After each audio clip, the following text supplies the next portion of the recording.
So this is the Vision with Execution show. I'm Adam Torkelson. My guest is Dr. Lauren Levine, DMD, owner of The Digital Dentist. Thank you, Dr. Levine, for coming on my show. Thanks for having me. Yeah. Now, I am going to read some of your bio here. And so forgive me if I misspeak or trip over something. It is not intended to be offensive in the slightest, but since you are awesome and have some amazing credentials, there's a bit to go through, but I'm going to start off here. Dr. Levine has vast experience with technology systems. He is a CompTIA certified A+ computer repair technician, security professional, and is a HIPAA certified security professional. There we go. That's the important piece. HIPAA. Yeah. The big one. A consultant and integrator. He has extensive hands-on experience with most practice management software, image management software, digital cameras, intraoral cameras, computers, networks, and digital radiography systems. And here's the last bit that I'll go into real quick because we have a shared history here. Dr. Levine writes for many well-known industry publications and lectures across the country.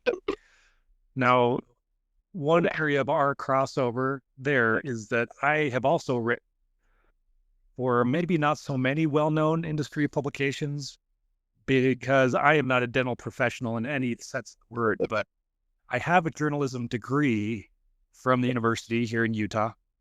And if anyone happens to Google my name, I've spent the last 15 years trying to manage what people find about me online. And that's kind of the extent of why I started writing. But I'm curious, in your industry and in your experience, what does the writing do for you? Or what are you trying to accomplish with the publications that you're writing? Yeah, I mean, honestly, I love writing. I've always journaled when I was younger. I loved just the whole process of writing. Initially, I think I started doing it as a means to an end. That it established my credentials, established me as an industry leader, as focused on you a little bit what Clay was talking about.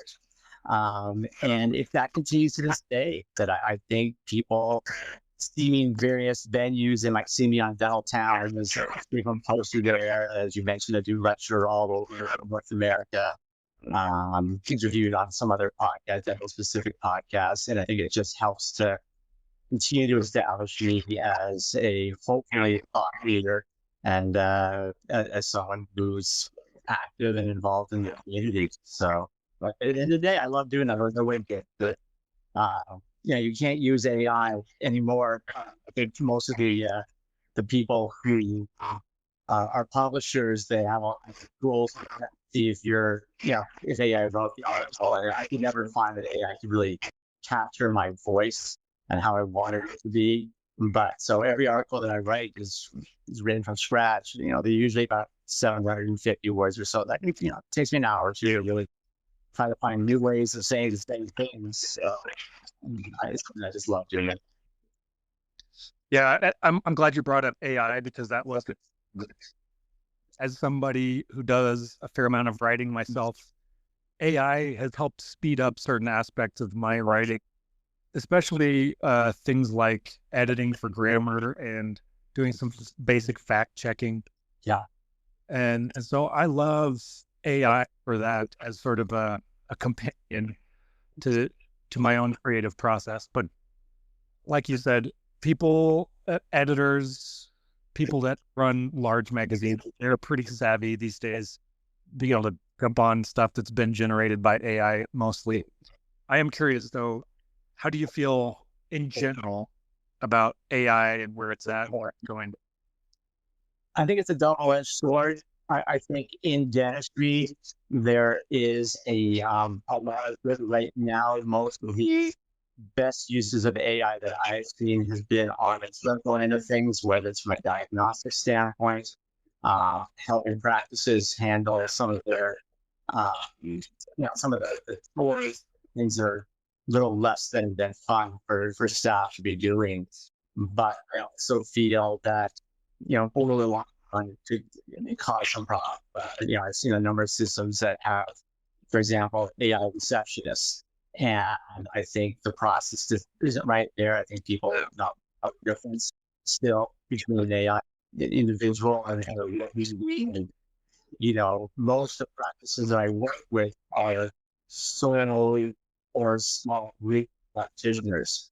And, I would love to work with a DSO, but that's really not my audience, not the people I deal with. And I think one of the things that dentists need to do to maintain their independence is to separate themselves from the corporate dentistry healthcare.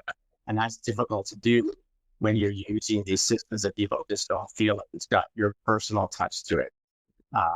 Most of the practice we work with, there was actually just the office manager telling that they've known for 10, 15, 20 years. And they like that person, like to have that level of communication. And that's really hard to do with AI. So I do think it's a great tool. I think it can help with a lot of the mundane aspects of running a practice, but I also fear that some practices are over relying on it and it takes away a lot of personal touch. Yeah, I like that take. And I'm glad you clarified who the groups are that you like to work with, right? It's as opposed to a DSO. And for those of my listeners who don't know what that means, what is a DSO? So DSO stands for Dental Service Organization. So one thing that became very apparent to me as I went through my dental training and certainly started my own practice is that dentists, for the most part, are not known for having great business systems. We don't learn that stuff in school. We don't learn how to manage people, how to run a practice. We learn the clinical and the technical aspects of dentistry. Now, if you're lucky, you can come out, you work with established dentists for a number of years, you eventually become an upsetter of your own practice. So, but the reason that DSOs came about is the understanding that because dentists may not always have the best business systems in place, a DSO, that business background, that they have the ability to have more efficient business systems in place. A DSO might have 40, 50, 100 practices under their roof. They can certainly get better pricing when it comes to supplies. And I think for a lot of dentists, I think there was a study done when I was in dental school back in the 80s, and it gave dentists, a choice. If you could work on dental forms, which are basically like artificial teeth, versus real patients, how many of you, and make the same amount of money, how many of you would you do that? And something like 50% of the people said, yeah, I'll do that. And it's just amazing that, we're so focused on how much we like to do the clinical aspects of things. So I think also, related to that is that a number of dentists really don't want to have to deal with the day-to-day running of a practice. There's so much involved in experience and running managing your team and ordering supplies and all the things that come up. And I think a lot of people just want to be focused on doing dentistry, get that paycheck and you can go home every night. A DSO provides that because in essence, the dentists are employees for the most part, in DSOs. So all they do is show up and the schedule's full and they get paid a salary and they're done. So I think that, we're seeing a lot more push towards that. A lot of dentists, as they're getting closer to retirement, are opting to go with DSOs versus trying to sell the practice. But my focus still tends to be on the independent private practitioner, which I think still, anecdotally, I think they still constitute probably 80%, 75 to 80% market. But DSOs were zero 10 or 15 years ago. We're really seeing a shift for a lot of people moving towards it. And I'm not anti-DSO. As I said, I would love if someone came to me and they had 50, 60 practices that they wanted me to support from an IT standpoint. I'd be an idiot to say no. But most of them tend to have their own in-house IT because, to run an organization that long, you won't need full-time dedicated to your organization. Maybe that explains it a little better for people that aren't familiar with what a DSO is and what they do. Yeah, I think that was a killer explanation, actually. So Thank you. thank you for that, actually. Now, I do like to keep my podcast episodes around 30 minutes or so. So I want to make sure that I give you the chance to, number one, talk about what it is that's really top of mind for you right now. And if you want, you could answer two of my questions that I typically ask my guests that in the context of framing it so that this really gets your message out. I don't want to redirect this so that it has my message or my uh, goals or anything. This is the Dr. Levine episode here, so let's make this all about you. However, here's the two common questions I ask my guests. First one, what is your vision for 2026? And again, that can be anything, business, personal, whatever. Yeah. But then the next question, I think this is the one that really my listeners like the most, is how are you going to execute on that vision and turn it into a reality? Okay. Those are good questions. I see us right now as being a trusted technology partner for our clients. My vision for next year is really to become the trusted partner, the most trusted person in dentistry if not for DSOs, at least for independent dental practices. People kind of talk about managed service providers like us and as their IT provider. I don't want to be known just as the IT provider. I want to be a part of that practice of how they protect their practice, how they protect their patients, how they protect their livelihood. I think too many dentists right now see technology as a source of stress when it really should be a competitive advantage that you would have over practice. Most dental practices want to have fewer surprises. They want to have smoother operations, better security. And as you mentioned, with AI and other things coming into dentistry, they want to have some guidance. The landscape is changing constantly, whether it's cyber threats or compliance or AI or, as I mentioned, consolidation from DSOs. So, really, I don't think my vision is all that complicated. We just want to help dentists who are independent to stay independent, to stay profitable and confident that the technology that they have is working with them or for them rather than against them. In order to get there, I have found three basic things that we need to do today, which we've done in the past, but I really want to refocus on that for this year. First and most importantly is that I want to make sure I'm really focusing on education versus just trying to get them to get services. I do webinars all the time. I'm writing, as you mentioned. I do one-on-one conversations with them. I think it's really important, again, to understand why, the decisions that they make affect them so heavily, especially when it comes to security and compliance. It's important that they have that understanding before I try to sell them anything. I've always thought that an educated client is my best client because they understand what they actually need. The second thing is that we're possible. Was really standardization is the thing that we really need to focus on. We are always refining our systems, the software that we use, the processes. We need to make sure that every client has the exact same system. And it's not always easy. There's a difference between a dental practice that has 2 laboratories and 5 computers and is, one dentist, one hygienist, one person up front versus, a large group practice, with a dozen dentists and 3 locations. But we still need to be able to standardize it from an IT standpoint. We can't have multiple systems and multiple ransomware systems. We have to have the same system for everybody. So it also means we need to be able to scale. The third is, I've worked with marketing companies in the past, and a lot of them, their advice is, why focus on dentistry? I mean, there's so many other, niches out there, and you're in healthcare. You could do physicians, you could do chiropractors. I just think having the DMD after my name gives me instant credibility. I walk the walk. It's not has nothing to do with my IT skills.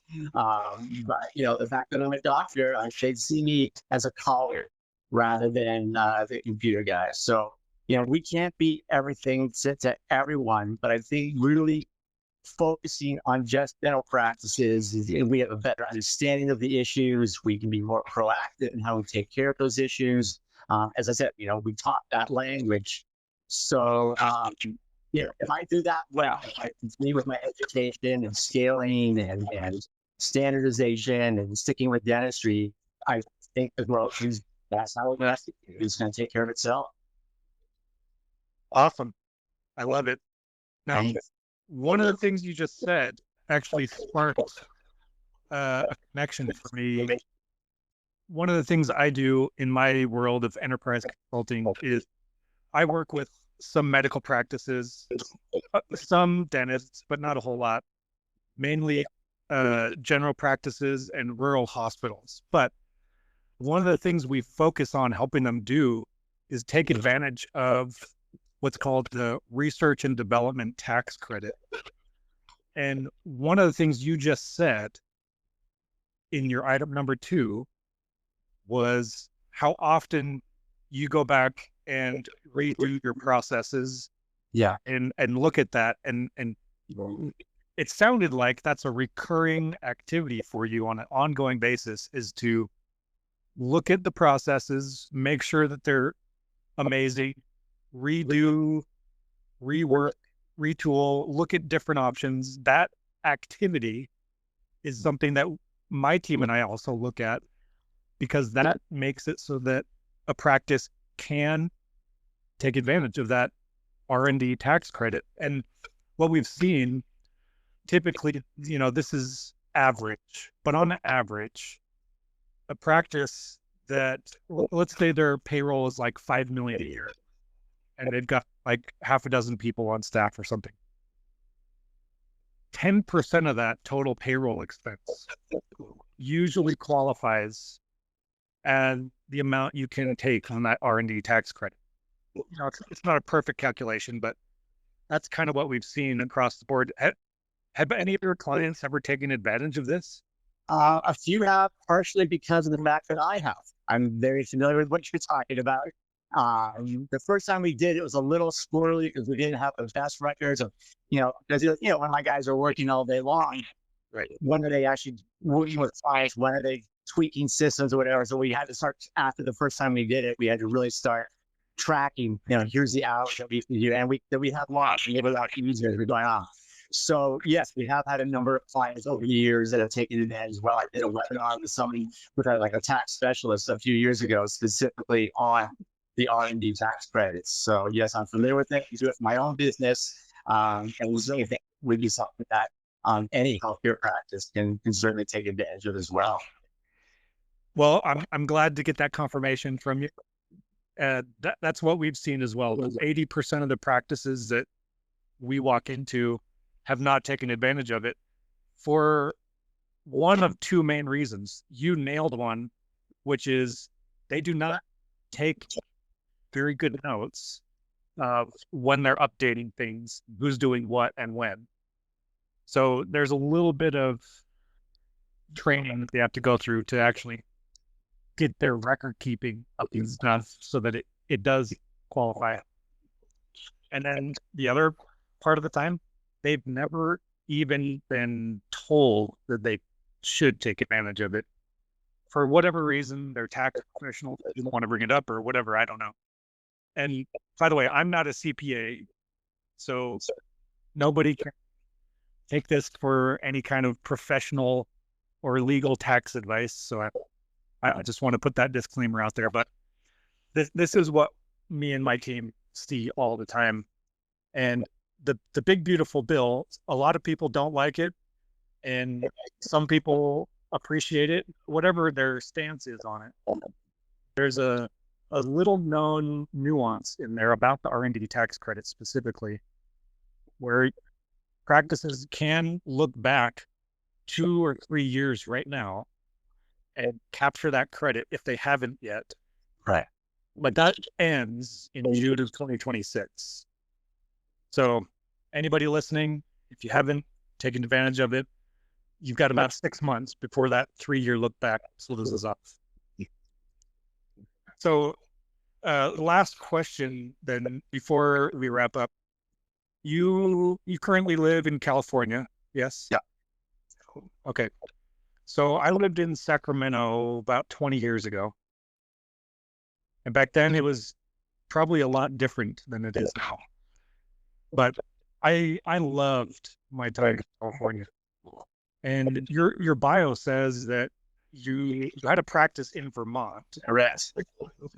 And then you moved to California in 2002. Yeah.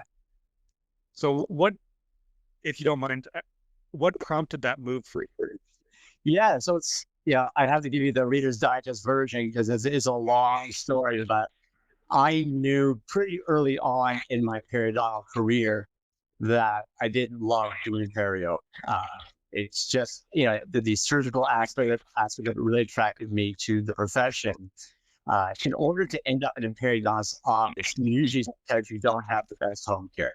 You're not brushing and flossing. A lot of our patients were diabetics, smokers, whatever.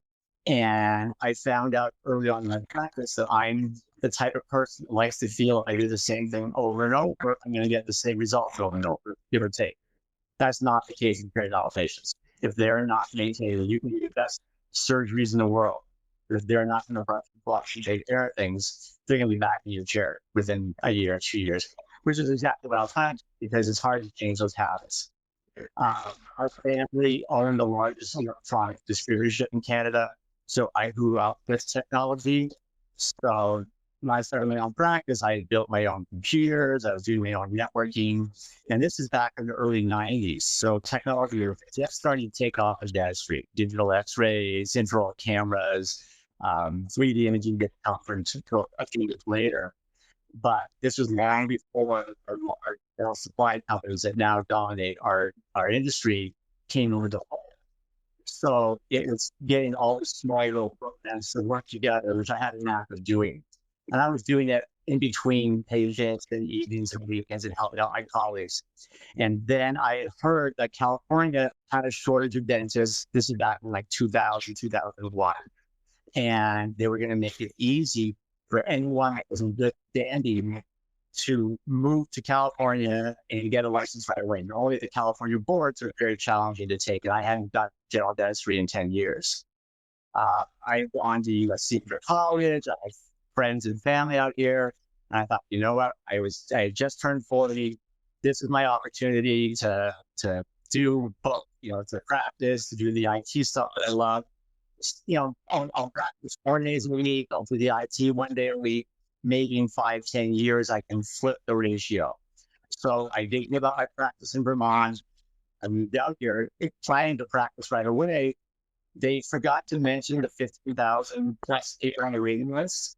So I got here and I found out it's going to be at least a year before I could get my license, which at the time I'm like, oh crap, this is not so good. In retrospect, it was the best that could have happened for you because I really had to apply myself to this. A year later, when I could get my license, I was like, I didn't love perio the first time around. Why am I going to do it again? I have employees now. I'm traveling. I'm writing. I love it.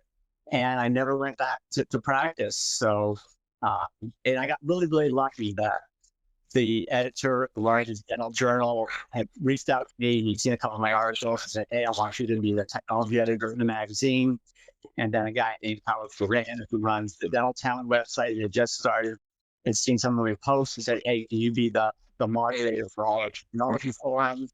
And so within weeks of me moving here, my name was getting out all across the country and it just took off. And I never really looked back. So I missed some of the patients I had. I missed some of the people that were part of the day-to-day practice. But I still work with dentists every day, as I did when I was a periodontist for 10 years. And like I said, I have that credibility having those 3 letters after my name. So it worked out all in one. There's no doubt those first couple of years were somewhat lean. I was eating a lot of cereal for a while. It all worked out long. No regrets. Awesome. I love that. Such a cool story. Thanks. So Dr. Levine, we do have to say goodbye. The time goes by quickly, but before we sign off, what would you say is the best way for a dentist who wanted to work with you? How should they do that? I think the easiest is to go to my website, which is thedigital.dentist.com. There on every page on the website, there's a contact us form. We're offering for any of the people that are listening to this a free practice evaluation. So, normally we charge $1,000 for it. Most dentists just don't know what they don't know. They don't know where they're at from a HIPAA standpoint, from a cybersecurity standpoint. So our pick is, as I mentioned, I really want to express education over selling. So we want them to understand where they're at. So we'll do that evaluation. It takes 30, 40 minutes. We'll then do a follow phone call with myself and the dentist. And we'll go over the findings. Here's what we saw. Here's what we recommend. Here are your options. Here's all the items would cost. Anyone that's ever worked with me knows that I am the furthest thing from a hard skill you'll ever find. I want to give people the choices and the options, and of course, we'd be thrilled to work with them. But if it's not the right fit, they have all the information that they need to find someone else that's a better fit for their practice. So I think that's the best way. They can call my office on toll free numbers 866-204-398. Extension 200 gets you to Candace, my office manager. If you just search the digital dentist on Google, on Facebook, on Twitter, X, on LinkedIn, whatever, I'm there. So, you can reach out to me on any platform. I'm all around. Awesome. Thank you for that offer. I do hope all of the people listening who when applied to, I hope they take advantage of that, because that knowledge that you have of 40 years in the business and your IT background and all that knowledge, that is valuable. And I think that's a wonderful offer. So I appreciate that. And Pleasure. It's been a great pleasure getting to know you just a little bit. And thank you so much for coming on my show. Thank you for having me. Always a pleasure.